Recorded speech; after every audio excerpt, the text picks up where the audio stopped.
Elementary School Al-Azhar 45 Palembang. Today I would like to tell you a story about the lion and the mouse. Once upon a time, the lion was sleeping under a tree. During its sleeping, a little mouse was playing and racing around. He was making a lot of noise, and all of a sudden, he woke up the lion, king of the animals. "Roar! How dare you wake me up?" the lion roared. "I'm going to eat you all up." And with that, he placed his big paw upon the mouse's tiny body, so that the poor frightened little mouse couldn't move. "Please forgive me, don't kill me, oh king of the animals. I didn't mean to wake you up. I was just playing.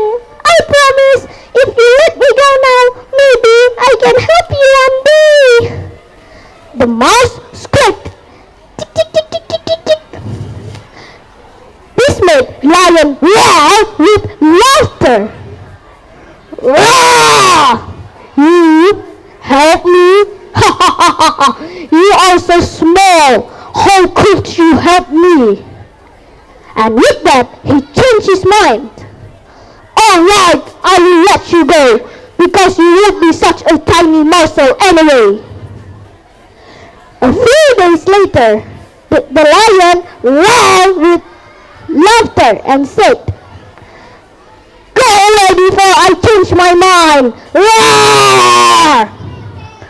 A few days later, when the lion was hunting for food, he got caught in a trap.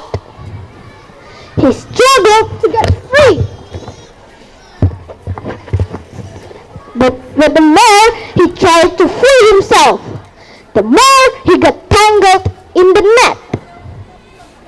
The lion roared loudly when he found that he couldn't escape from it. Luckily, the same little mouse was passing by and saw what had happened. The king of the animals was in trouble. "Hey, let me help you," said the mouse. And to finally be able to help the lion, the mouse rushed to his aid and started gnawing through the ropes. "I didn't believe you would be able to help me, but I was wrong," said the lion when he was set free by the little mouse. From that day on, the lion and the mouse became a good friend. The moral value of the story is a kindness will never wasted. So, don't underestimate any kindness no matter how small is it. Thank you. Wassalamualaikum warahmatullahi wabarakatuh.